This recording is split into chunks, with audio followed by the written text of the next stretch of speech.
Assalamu alaikum, and thank you for coming. This will be a bilingual session, so you're most welcome to ask either in Urdu or in English. But we have a very interesting panel with us today. So, as you know, the topic is Pakistan Wars: An Alternative History by Tariq Rahman. This is the book we have. How the book is different, how the alternative history is different. We're going to discuss that, but before introducing my panel, I would like to tell you that war is the most destructive thing in the world. Up till now, how we are seeing most of the wars. We see even today a young boy, a young captain, a young soldier, a young sipahi's body being brought to his home, and we see the mother, the father, the wife, the daughter, the child saluting and saying, mother saying, मैं अपना दूसरा बेटा भी कुर्बान कर दूंगी. बाप कहता है, मेरी मट्टी के लिए सब कुछ हाजिर है. But what the family go through, have you ever realized that? These are the words which are very good for public relations. But are these words good for the family? Some of the families have spoken to Dr. Rahman while doing his research, and they told him what they say in front of the camera at times is different, and how they feel is totally different. Why I am saying this? Because my own family has gone through this tragedy when my sister became widow at the age of 22. She was married at the age of 19. And what she has gone through, and her newborn baby, who wasn't even seen by the father because he was a Navy submarine. So all these things, for the first time, I'm reading and I'm telling you that this is in the book. So you should always read the book. Let me introduce you the very respectable panel here. Of course, Dr. Tariq Rahman Saab is here. And for him to say anything is just, जैसे कहते हैं, सूरज को रोशनी दिखाना है. His bio says Dr. Tariq Rahman has 2 doctoral degrees, PhD 1985, and Doctor of Literature 2014 from the University of Sheffield. For the later, the examiners evaluated the major publications before giving him this higher doctorate on linguistic history. He has published 10 books, over 100 articles, and several books reviews. He was the first Pakistani to be honored by one of the Germany's highest award for academic research called the Humboldt Research Award. The President of Pakistan conferred upon him the Pride of Performance in 2004 and the Sitare Imtiaz in 2013. He's the author of the book, and we'll be discussing this. But we also have with us Bilal. Bilal Zahoor is the founder and editorial director of Folio Books, a Lahore-based independent publishing house. And also with us is the very respectable professor of Karachi, a very well-known personality, Dr. Syed Jaffar Ahmad is Dean, Faculty of Social Sciences, Sohail University, and Director, Institute of Historical and Social Research, Karachi. He is also the former director of the Pakistan Studies Center, University of Karachi. He did his PhD from Faculty of Social and Political Sciences, University of Cambridge in 1993. Gentlemen, a very warm welcome to the show. Dr. Saab, obviously, you have written this book, and this is not your first book. What makes you write this book, this topic, and how would you like to tell the audience about the book first before I put more questions to you? There are personal reasons and reasons which I would call intellectual reasons, although I don't aspire to the level of what is called the dignity of being an intellectual, but there are 2 kinds of reasons. The personal reasons were that I was a young officer in 1971 in a regiment, in an elite armored regiment, which was not launched in the battle. But I heard accounts of it from people which made me conscious of what was going on, and which also made me feel that it is against my conscience to serve as an officer, because an officer obeys all orders, not orders which the officer thinks are right. So I resigned from the service. It was not accepted. I was very young. They thought I was a greenhorn, and they didn't accept it, perhaps rightly so. Anyway, I kept serving. After 8.5 years, I again resigned my commission. I was in another elite regiment at that time, armored regiment, and this time they accepted my resignation. It is a resignation. I am entitled to no perks, privileges, pension, or anything. I cannot even be entertained by the CMH unless I pay for it like a civilian. Sometimes I feel that I was a fool. I should have waited for 1 more year and got at least the CMH for life. But sometimes, at other times, I feel that perhaps if you don't want to fight a war which your country thinks is right, or well, not just the country, that's what I'm going to prove here, but some people think is right, you shouldn't draw a pension from the military all your life. So I don't have a pension, I don't have any perks, that's the personal reason. The intellectual reason is that wars have not been analyzed in this country. There is no history, although there are several accounts by many people and excellent books. Zaid Hussain Sahab was just here. He has written an excellent book on some of the actions which took place, the bombings, etc., and the actions of people who were doing it. And so there are excellent books. There are different books. There are recollections, memoirs, and so on. So, but one truthful history, that is missing. And that is the other reason for writing this book. Thank you. Okay. Zahoor, I don't know if you've read the book. Have you read the book? Okay, great. How it's different from the other? He is the publisher. Okay, you are the publisher, great. How do you find this book different from the other book? Or the history of Pakistani war different from the other authors? बहुत शुक्रिया. I think, first of all, thank you. It's a huge honor to be sitting with you all, and of course, getting a chance to speak about a book that stands out within a vast body of literature on the military history that's been written so far.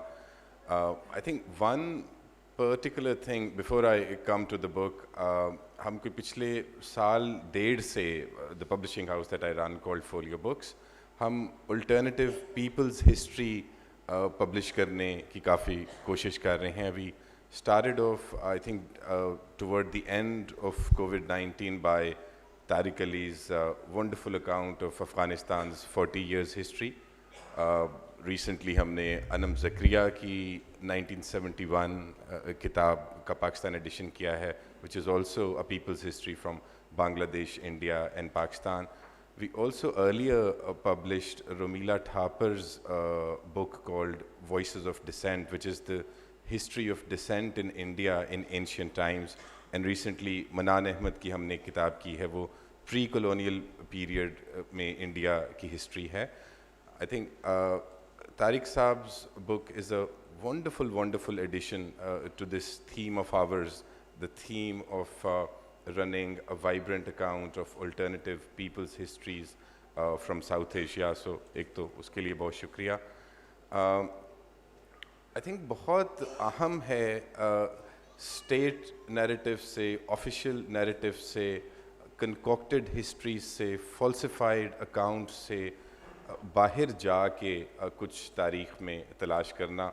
और तारीख़ की जब भी हम गुफ्तगू करते हैं, इसका ऑफ कोर्स कतई ये मतलब नहीं होता कि हम सिर्फ तारीख़ देख रहे हैं. उसका एक वाज़े मकसद ये भी होता है कि हम तारीख़ के आईने में कुछ अपने प्रेजेंट्स और फ्यूचर्स को भी रीशेप करने की कोशिश करते हैं. 1971 की फॉर इंस्टेंस अगर आप मिसाल ले लें of all the Wars that Pakistan has fought so far, the state narratives in all three of the countries that run around the debacle of 1971 is of the kind जहाँ पे इंडिया के लिए ये एक moment of victory है, a memory of victory है.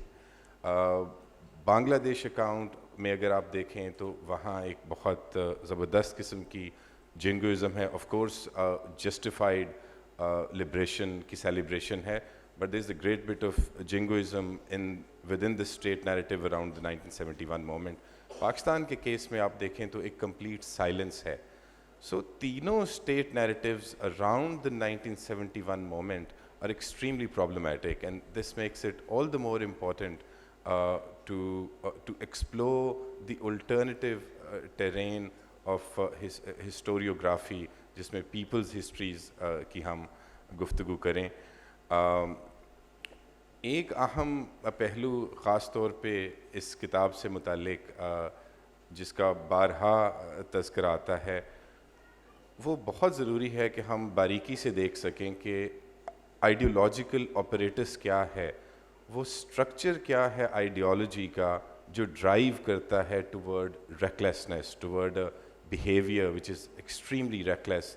So much so कि जैसे तारिक साहब अपनी किताब में बताते हैं कि many of the instances, whether it is 47, 65, 71, Kargil या उसके बाद की बहुत सी जो small scale operations हैं, जो military operators है within the Pakistan army, it didn't even manage to consult its own counterparts, its own other components such as the Pakistan Navy or the Air Force. So एक ख़ास किस्म की ideological apparatus है जो recklessness पे based है, और ये रेकलेसनेस कहाँ से आ रही है, ये भी एक ख़ास किस्म की रेशियल सुपीरियॉरिटी से आ रही है, एक रेशियल और हिस्टोरिकल सुपीरियॉरिटी से आ रही है, जहाँ हिंदूज़ को जनरली प्रेजेंट किया जाता है as they are timid, they are cowards, they are incompetent.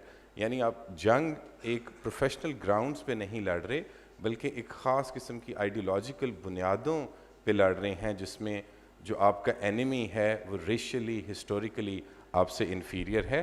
और इस किस्म की जो माइंड सेट है ये आपको कंपेल करती है कि आप बहुत आसानी से you can fall foul to the idea of recklessness and indulge your self. Millions of people, millions of soldiers, their wives, their families.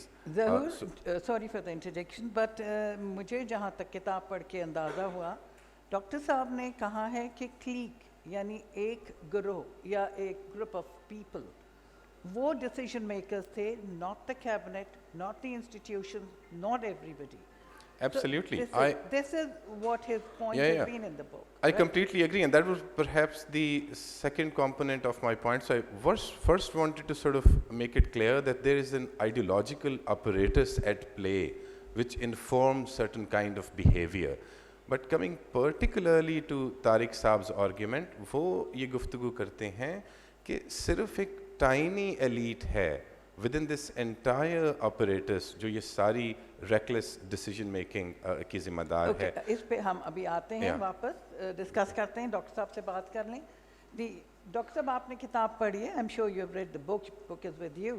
What is your first impression after reading the book, and then I will go on chronological order on the wars. Thank you very much.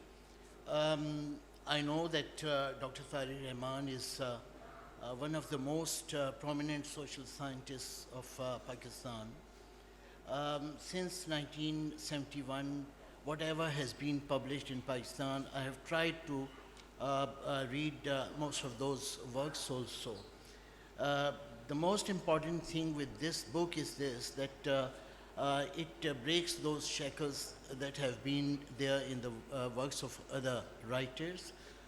In the last 50 years, I don't think we have had any objective analysis of the 1971 war. So this is in a way a path-breaking work in which not only the 1971 war has been discussed, but Dr. Saab has analyzed 4 wars of Pakistan: 1948, the Kashmir War, the 65 War, 71, and then Siachen and this Kargil episodes. Now there are certain themes which run through the various chapters of this book. and they are all very significant. First of all, he brings to discussion the whole notion of nationhood and nationalism, and how the nation states sort of build their narratives around wars and militancy. And the case of Pakistan is so clearly explained by Dr. Saab in his work. You know, all nation states do have their national narratives and their national histories. But those who are democratic in character, they allow other narratives also in the country. Unfortunately, in Pakistan, our state never allowed the alternative histories. This is one attempt by a Pakistani historian to build an alternative history of Pakistan, particularly around its concept of nationhood and wars. The second important thing is what you asked him about. That is the factor that he says that a clique within the army decides the wars, the timing of the war and the objective of the war, so on and so forth. And this is something which is open for discussion, because when Dr. presented his argument in IBA, I raised the question that are we going to absolve the military as an institution in taking the nation to war, to the wars? So this is something on which we can have debate with Dr. Saab.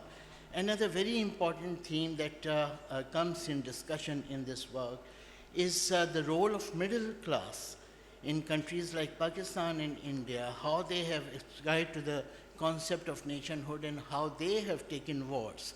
Another very important theme that is there in this work is the sort of what you call atrocities committed in the wars, and how the women become the victims in these wars, and they are the people who are at the receiving end. How feminism has addressed this, and how the whole historiography should address this issue. So I think that there are a number of themes which come under discussion, either as part of the various chapters, or certain themes have been discussed separately in different chapters. I would again say that this, to me, is by far the best book written on Pakistan's military by a Pakistani historian. Okay. Doctor? Yes, please go ahead. Yeah, please. Dr. Jaffar, thank you very much for letting me answer that question. Dr. Jaffar asked whether, when I say a clique within the military, I'm letting off the whole military off the hook. Apparently, this is what the first impression is. For instance, in the 1965 war, General Musa, who was the commander-in-chief of the army, was against it in the beginning. He did sign the order for it later. Ayub Khan might have pressurized him, whatever, and he writes later in two books, my version and from soldier to general. In both books, he writes that he was against that war. Then he gave an interview in the Staff College, Quetta, in which he again repeated this. So, and in Kargil, a number of military officers said that this was, they used the word lunacy for it. Admiral Bukhari also said, what's the use of it? And so on. So, that part is true. But there is another part, which is that the military strategic culture as a whole, that remains the same. Whether it's of the clique or the rest of the military officers. And one of that is India is an eternal civilization enemy. That's one part of it. The second ideology is, Bilal Zahoor Sahib has mentioned it, but I'm doing it again, that Hindus are not as good fighters as Muslims, whereas the number of Victoria Crosses is nearly the same. You know, Punjab army is 63% or so from the Punjabi Hindus, Punjabi Sikhs, Punjabi Muslims. Similar number of, the Victoria Crosses and so on. So that part is not true either. But it's that Islam can be used to confront India. They are shared by the military. And that whatever military officers may say in private to each other, they generally defend the wars in public. So deniability is not there. There is no one who corrects it. General Mahmood has written an excellent book on the 1965 war. He was part of the Kargil clique, though. He's written an excellent book. It is difficult to find. I don't know whether it is actually taught in the military academies or not, but it is extremely difficult to find. So on the whole, the urge to correct, that's what happens, in India in 1960, they blundered in that war. But what happened later? The opposition said, Nehru, look, this is nonsense. That was a clique too. And why have you fought this stupid war? China has come and taken over the place and they've stopped it. Otherwise, why? So Krishna Menon was removed. General Call was fired. They corrected themselves. Here, that does not happen because the whole superior culture I remains. just want Sorry, to interject here. 1965 war. Ji. You're writing, your analysis are only Zulfikar Ali Bhutto, Foreign Secretary Aziz Ahmad. Aziz Aziz Ahmad, Ahmad, ji. General Malik, the Ji, ji. soldier, Malik, ji. and Ayub Khan. Ayub Khan. Ji. These four knew about the war. And Bhutto was there to convince. According to you, President Ayub at the time was a very cautious man, according to Altaf Gahar and others. But it's a mystery how he got involved into this. Right. Probably the pressure that Aziz, the foreign secretary, and then Bhutto put on him. Isn't that the analysis? Not fully. People knew about it. The chief of the general staff knew about it. People knew about it. Many of them did not agree with it. For instance, Mitta says the file was brought before me several times, and all the time I wrote no. This is wrong. In the same way, General Bahadur Sher also said that he disagreed with it, but he knew about it. So many people knew. Musa, for instance, later on also he said that he said this war is wrong, but he knew about it. So many people knew, but they disagreed. Right, that's one part. As far as the papers are concerned, Bhutto did advise them. What he said was that India will not cross the international border. Yes. But Aziz was foreign secretary. He could put no pressure on Ayub Khan. He could also advise. Ayub Khan changed from the previous behavior to the other one. The reasons for that are not very clear. Personally, I think two things happened. One was in 1960 in the Bajoda incident. Some Afghans dressed up as Pakistani Pashtuns crossed over and they were sort of removed, butchered. So Ayub Khan said, well, ours is a very good army. And then, this run of Kutch incident, in which once again India was the Indian brigade it was, and the Indian brigade sort of ate humble pie, so to speak. Right? So Ayub Khan said, we are much better than India. The third factor was that there was the Hazrat Bal incident in Kashmir. Ayub Khan felt that there would be a rising. So number of factors must have changed. The intelligence might have reported that this time is ripe for it, and Ayub Khan got this artificial courage for a short time, etc. But he was the one who gave that order. Major General does not give the orders for a war. Yeah, but he plans for it. But Ayub Khan. you did mention in your book that Ayub Khan was confident कि line of control cross नहीं होगी. Bhutto साहब ने इतनी assurance दी. बिल्कुल भुट्टो साहब ने assurance दी थी. Why did he believe? That's what my question. That is. is You was the president. that question has never been answered. The only military officer there was who was capable of stopping the war was Ayub, not Akhtar Malik. Akhtar Malik तो एक GOC थे. ठीक है, GOCs तो plan करते हैं वगैरह, and he is supposed to be a very good officer. वो अपना जॉब तो वो करते थे. लेकिन अयूब खान looked overall, उनको तो पता था ammunition कितना है, पूरी फौज के पास क्या है. Why did he do it? This last part, no document that I have searched has given this final answer. What made Ayub? मेरा ये speculation मेरा है that these three things did it, especially run of Kutch.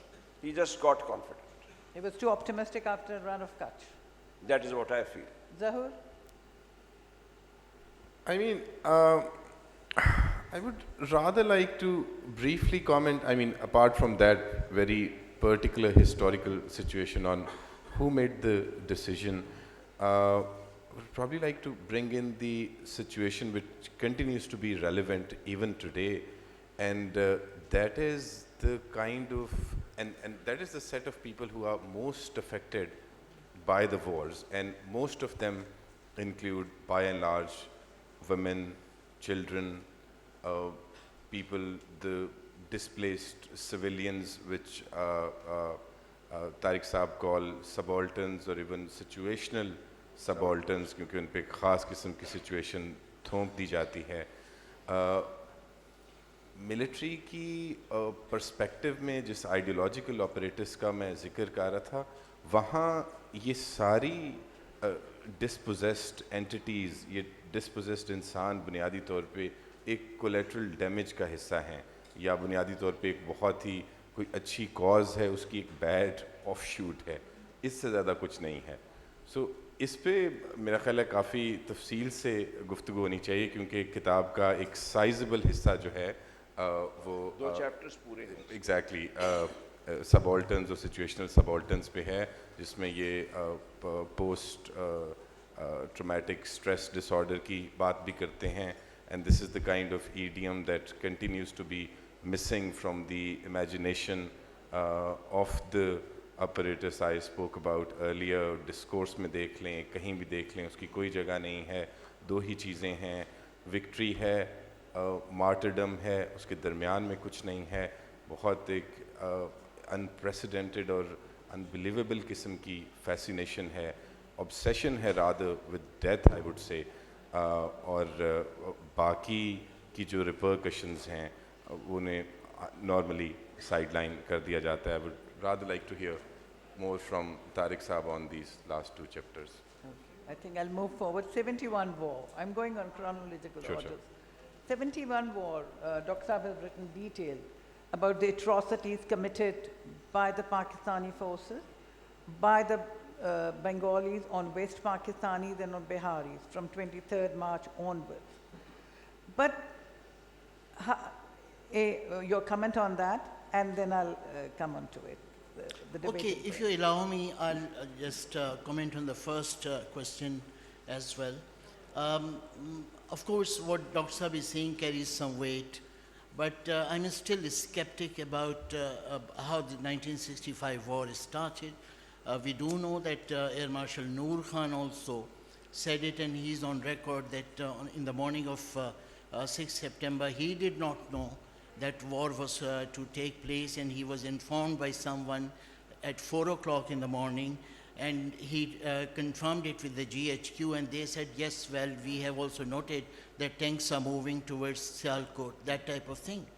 But Mr. Salahuddin, I mean, you just see on the 3rd September 1965, Daily Jang carries a statement of Prime Minister Lal Bahadur Shastri, saying that we will select a battlefield of our own choice. So things were quite clear. Secretary General of United Nations, Uthand, was asking Pakistan to show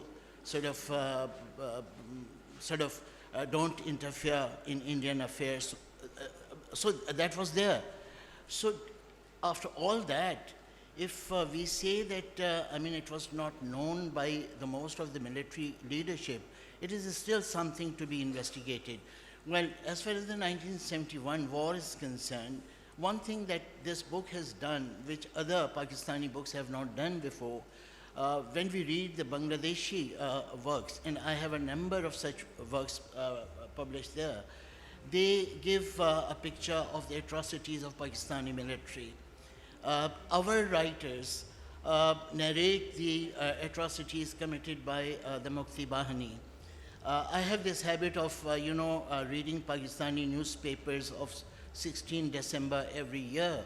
And in the last 9 or 10 years, the 16 December editions of the Urdu newspapers always carried the article of one ideologue of Pakistan, Hafiz Muhammad Syed. And this had somehow become the official, narrative of Pakistani state also. Now, Dr. Saab's work is a deviation from there, and he has met those Pakistani officers and those soldiers who saw the atrocities being done, and some of them were those people who committed the atrocities themselves. So this is the importance of this work, which makes it a work of not only history but also of anthropology, and he has brought in the element of subalternity, and this is subaltern history in the case of Pakistani wars, that he went to those soldiers, he went to those houses, he went to those victims who underwent that trauma. So this is a deviation of our official historiography, and I think that this is something that will go to the credit of Dr. Rahman. Dr. 71 war, you mentioned in details about the atrocities committed by the Pakistan military, but you also mentioned that atrocities were also committed by the Bengalis on West Pakistanis and Biharis, right? But when you are writing in detail about atrocities committed by the military, you're writing in detail, giving examples. But when you're talking about the Bengalis committing atrocities and crimes against Biharis or against West Pakistanis, I didn't find so many, in detailed analysis of them. You mentioned this has been done. But if I ask you, how many examples have you given? Not many. What's the reason? Yes. See, actually, I have visited Bangladesh for different kinds of research, language and politics in Pakistan. I went there, and then again I went there, etc. So twice I went there. Every time I also worked on this. Most of the information which I had taken, by the time I came to write this book, had already been published. So I have referred to those, and they appear more because those are books written by Bangladeshi authors, and so I have referred to them, etc. As far as this was concerned, there was a report from Pakistan, a white paper, which had given the number of deaths, etc., and the bare skeleton was there. So I had to contact as many people as possible. Now, a number of those people did not want to talk about it. Some, in fact, there was an officer who, I knew from someone else that he had been held as a prisoner, and somebody had given him urine to drink, etc. And he was in such a mental condition that for some time he could not speak. I asked him several times, but he didn't want to remember that. He didn't want to speak. So it became a very difficult thing. Then COVID came. Okay, and also on Mukti Bahini, you think Indians have not sent so many soldiers in shape of Bengali? Yes, you see, the first time the Bengalis approached Indians for weapons, etc., was by the end of March. 26th March it happened. By 30th March, etc., someone had approached them. And he has written himself, Tawfiq, I think is his name, full name I am not remembering right now, but he approached. He was given, access to a major. He got almost nothing. In April, Indira Gandhi decided that she will take action to cut Pakistan to size, basically, although she says that it is because of the number of people flowing in, but basically it is to cut Pakistan to size. She asked General Manekshaw to come and speak to the whole cabinet. General Manekshaw comes and he says later that I said, Madam Prime Minister, you must get yourself another Commander-in-Chief. Now, I don't know whether the good general was showing off because there were young people there or not, but that's what he says. And the Prime Minister says, why, General? So he said, there's going to be monsoon. The tanks are going to get bogged down. We can't fight now. The army is not prepared. give me till November and we'll go to war. So Indira Gandhi had prepared at that time to go to war, but Mukti Bahini was trained. Indian soldiers were not Mukti Bahini. Mukti Bahini were Bengali youths who were trained by Indian army. So and sorry, sent sorry to- for the introduction. I met two ladies in Canada. One and both were the wives of the Indian colonels. I don't want to quote the regiments which were. They were Muslims. One had come from America and one living in Canada today also. Yes. And they said, this is narration to me. Okay, okay. They said, you don't know how many of our soldiers went to Bangladesh in form of Mukti Bahini, unquote. Was this November 20th or later? They just told me that. After I'm November talking about 20th? last year. I mean, the After, conversation okay, happened it last is possible. You know, I wish I'd seen them earlier, then I would have ascertained the dates. Trainers did go, yes, trainers did go. Because these were youths and therefore very often their trainers did go with them. By 20th of November, 20 kilometers inside what used to be called East Pakistan was occupied by the infantry. The Air Force did not act. The Air Force started acting after the 3rd of December. By the way, on the 4th, Indira Gandhi was about to attack herself. But on the 3rd, Yahya Khan preempted her. So officially, Yahya Khan went to war before India did. And this information comes from Indian sources that they were about to attack anyway on the 4th. And for some reason, there was no phone in the war room. Okay, my last But question anyway. on 71 war is, Yeah. you mentioned something about Karachi, Leari River. You said Colonel Harun Rashid told you Yes. that there were many bodies of Bengalis in Leari River every morning after 71 war. He didn't tell I me. have- He told this to someone else. Okay, and And there's a book and I've quoted from there. okay. So do you think it was really worth mentioning? Because so many Karachiites must be sitting here. And being myself a Karachiite under this, I don't remember. And whose bodies were there? Were there of the soldiers or the Bengali servants working or the Bengalis? I mean, this is little, When you see a body, it's not actually clear whose body it is, whether Bengali or whether West Pakistani or whether Sindhi or, you don't know. He has written this. I have written it because it created an impact on the mind of the listener. I myself don't know about it.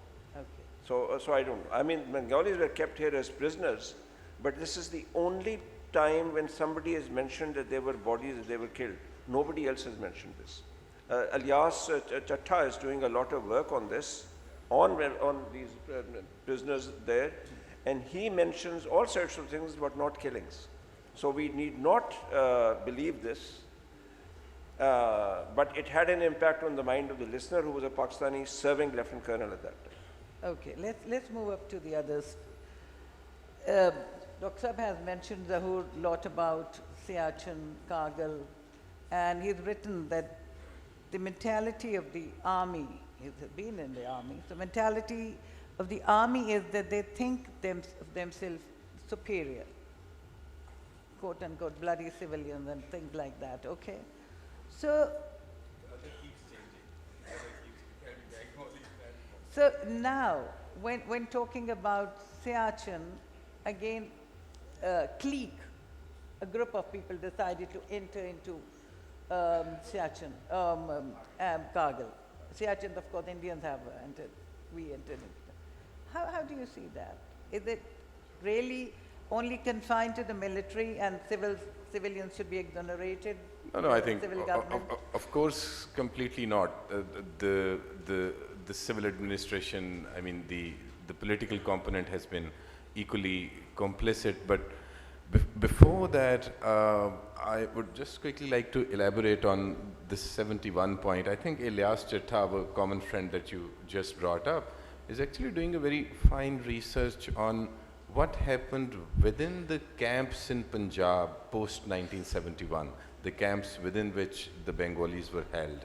And some of those camps are very much there in Punjab at the moment, some of them like कुछ खंडरात की शक्ल में हैं, कुछ अभी भी मौजूद हैं. And he has got access to quite a lot of people in the diaspora, the Bengali diaspora in North America and the Britain, who actually does have some of those memories and lived experiences with them. So let's see what he comes up with, I think in about a few weeks' time. Very quickly also on the mindset that continues to inform this risky behavior and recklessness that we have been talking about, I might like to just read a couple of quotes,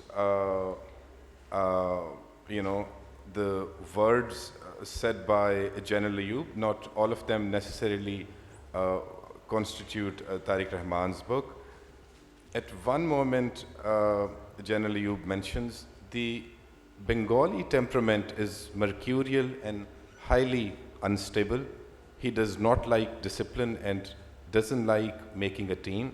Leadership is difficult to produce. This is because of the nature and climate in which he lives. At another instance, General Ayub mentions, Sheikh Mujib may be exploiting parochialism, but its causes are probably much deeper. The Bengalis have a long, long history of exploitation by outsiders.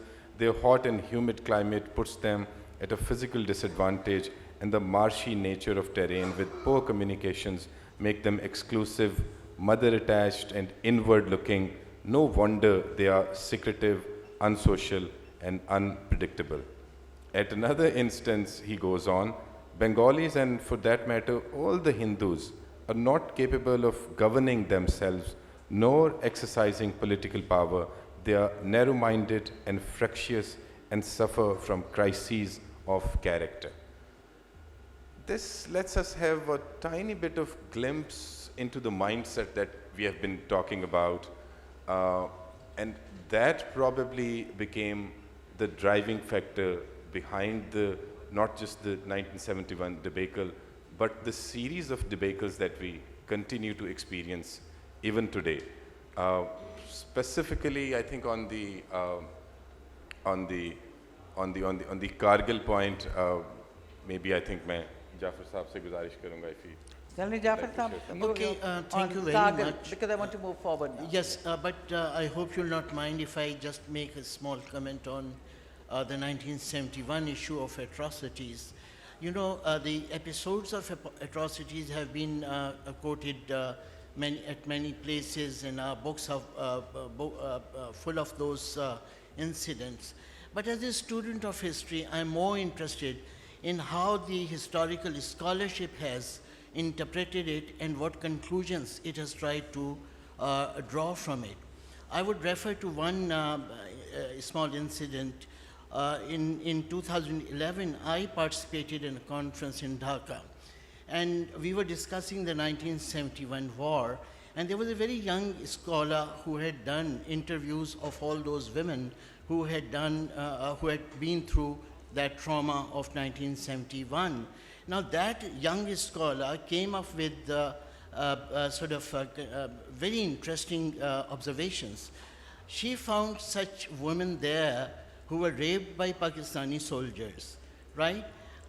After liberation of Bangladesh, they were raped by the Mukti Bahane. And some of them protested that, what are you doing with us? And they said that if you could sleep with Pakistani soldiers, we are the freedom fighters. What's wrong with it? So this is what happened with the women in this crisis.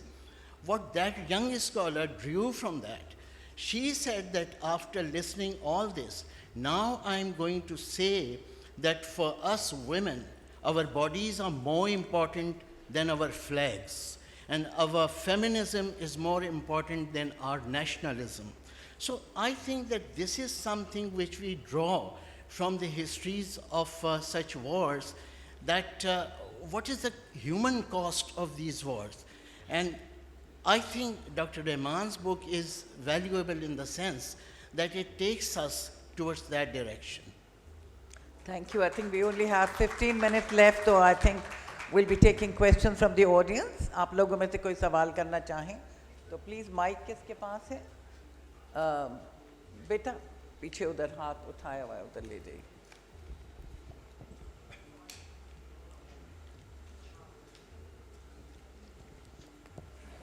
Hello.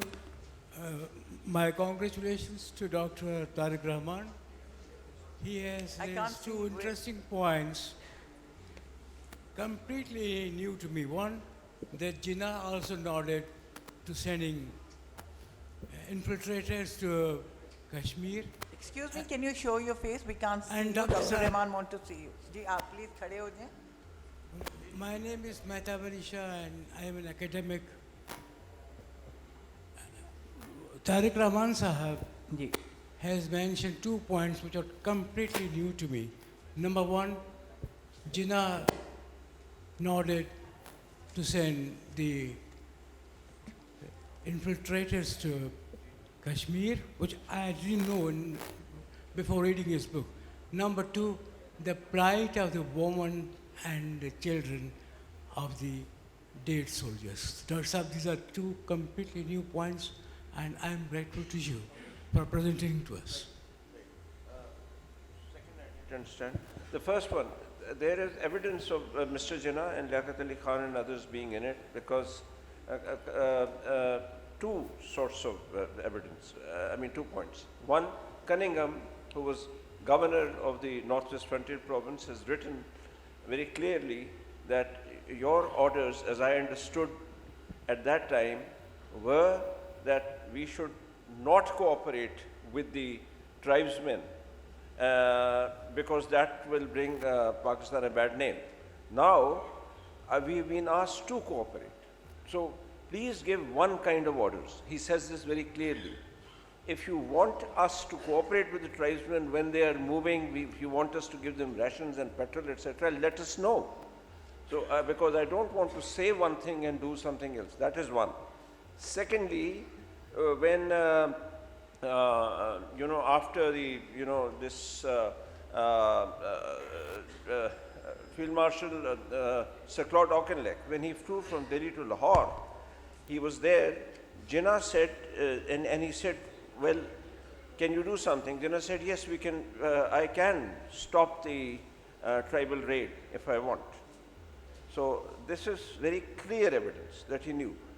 Liaquat Ali Khan, of course, Akbar Khan was made to meet him. Iftikharuddin Sahab took him, Iftikharuddin took him to meet him. And Ghulam Muhammad has mentioned this. Shaukat Hayat was a minister. He has also mentioned it that he was allowed to go, but not to talk about it, but he was allowed to go and see the situation on the ground. So there was a clique in which civilians at that time who were in government were a part of it. Thank you. Gentlemen there, in the middle, in the center, please. Thank you. Thank you, Ji. My name is Salahuddin. I have a great interest in the topic you think and have gone through quite a few works on it. I just wanted to know from Tariq Saab that do you think that the incident in 7 was sort of a scripted one by our own military establishment? Because there is one interview quoted by Henry Kissinger. He mentioned it that Yahya committed that he will deliver East Pakistan by March 1972. And there are certain other evidences to it. The Niazi book, A Betrayal of East Pakistan, it has many other issues, many references to that. And do you agree first? And the second question is, the people sitting here who have read this book, I haven't. How different is this book from, let's say, Shuja Nawaz and Naseem Zahra's Kargil to coup? These are my two questions. Thank you. Please, next time ask one question because so many people are. The second question, my colleagues here can answer. I can tell you, not that it's better, but the difference I can tell you. Naseem Zahra's book is only about Kargil. Here there's a chapter about Kargil, but this book is about all the wars. The first one, when you asked, this is not credible evidence at all. The sources in which it occurs as if there was a planning, and Yahya Khan actually wanted to get rid of East Pakistan, and he had fooled General Niazi. General Niazi talks about it as betrayal. But the fact is that if you look at all the regiments here, there wasn't enough force to send to East Pakistan. The military doctrine was the defense of East Pakistan lies in West Pakistan. And the idea of the general staff at that time, General Gul Hassan was the CGS, the idea was that if we attack from West Pakistan, we'll be able to save East Pakistan. That attack, Indian generals say, might have helped if it had taken place earlier. Personally, I feel there is no real ground for saying that, but maybe they know. In any case, on the 3rd of December, it didn't work. It didn't work. Also, there was no commitment of the Chinese or the Americans actually coming to war. There is a conversation which I have between the Chinese and the Americans, Henry Kissinger and the Chinese authority, in this book, in which they both say that we are not going to enter the war. We are not going to actually send our troops. So America, Nixon, and Kissinger were both indebted to Yahya Khan because he had helped them go to China and all that. They were sympathetic, but they couldn't actually do anything of this nature to send soldiers or ships, etc. The ship which was sent was not meant to fight. They were not told to fight. And you don't send one ship if you really want to send a naval force. So let me take more. So excuse that me, sorry, Mr. Salahuddin, I'm here. It's me. Excuse me. Here. Excuse me, I'm saying something. If you allow me to say something on the same point, world powers have different options in any scenario. United States also thought in terms of what different options were available to it. If you see the White House years of Henry Kissinger and other details, you will find out, in the first place, military operation is started in March 1971. In August, India got into an agreement with Soviet Union, joint defense agreement. Thereafter, United States started pursuing General Yahya Khan that you should ease out the situation in East Pakistan. And as a result of that, General Tika Khan was replaced by Dr. Abdul Malik. So they were moving in that direction, but before anything could materialize in that direction, India took advantage of the situation, and the Indian books tell us that Mrs. Indira Gandhi pressurized General Manek Shah, who was not very keen on starting war in November, but Indira Gandhi knew that this is the right time we should enter, and they made use of that situation. Okay. Yeah, last question. The gentleman there, you have a mic? Yes. Okay. Yeah. Sir, I'll ask you if we have time. Definitely I'll ask you. I'm Syed Khabar Mehdi, and my congratulations to Dr. Tariq Rahman. This is a wonderful initiative. Correcting the distortions in history is the most noble thing. And no country makes a nation on hollow grounds. And solid, good facts that define whether we like it or whether we don't, that defines a nation state. And from that, we always shy away. So there's a great book, and I congratulate you on it. Then, you mentioned something about Ayub Khan's profiling of Bengalis. Ayub Khan's profiling of Bengalis, how he described them as a race in terms of their physical attributes, their mental attributes, their psyche, their sensitivities, and it's all very pathetic. I mean, these are racial profilings which are common, but you don't expect them from a state. People do talk about it. I mean, it's very common globally. Mehdi, be brief. We have running short. One thing which is very interesting, the same Ayub Khan in 62, 63 offers India a mutual defense pact against China. I think there's something mentally wrong. Thank you. Thank you. Okay, please ये 2-3 सवाल ले लें और जिसका जवाब का time होगा दे देंगे. Bilal Saab, my name is Syed Ali Qureshi. I'm a lawyer by profession. You said that the political component or the political class was also complicit in what happened in causing, the debacle of 1971. You were spot on, no doubt about that. If you are asked a question, how would you apportion the blame? Because what we have heard is that the whole blame is laid at the doorstep of the military always, military establishment.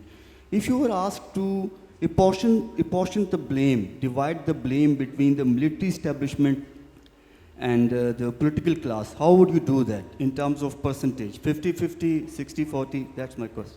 Thank you. One more question from the lady and then the gentleman here, please. हाँ मैं खातून एक ही तो बेचारी उठी हैं. Yes, please. सारा Yes, person. My name is Uzma Aslam, and I'm a Pakistan. I have a quick comment and a question. The comment is that there's an ongoing war that is going on within Pakistan for long. So I think maybe you should write an addendum to your book about Balochistan. Secondly, I just want to know that if Mujibur Rahman was invited to become the Prime Minister of Pakistan, do you think the history would have been different? Okay, let me Thank take you. another question. Then I'll have the three. Here, the gentleman here wanted mic, please. Mic. My question is, what we have read, there 4 wars have been fought between India and Pakistan. Siachen has been included in it? Siachen? Siachen war, Siachen is the limited war. limited war. It has never been included in 4 major wars. What No, is sorry. Siachen perfidy? Would you like to shed some light on it? Siachen perfidy. GG. What Okay. is it? Siachen, I have actually, yes, I have mentioned it here. Siachen is the only war which India started, right? Yes. General Chibber, how do we know that? General Chibber came to Pakistan and he said, oh, we got there first. No, generals boast sometimes, so he did get there first. So, and that war, another thing which is peculiar is that Benazir and Rajiv Gandhi, I think, had reached an agreement that there would be a withdrawal. Both of them had agreed. Indian generals did not agree. That too is unusual. Retired generals, where is the evidence? The evidence comes from an Indian scholar. So Siachen is one war in which India is spending more money than Pakistan, more Indians are dying than Pakistan because they are at a higher altitude. Okay, sir, there's no time. And yet Yes, it's going on. Give me Yes, half a minute. perfidy, what do you Excuse mean me, by we have run short Siachen of time. perfidy Let over me give here? the answers. Who has deceived, Pakistan or India? Okay, Over wait, here. Siachen was started by India. Kargil was started by Pakistan. Deception is on whose part? India's part or Pakistan part?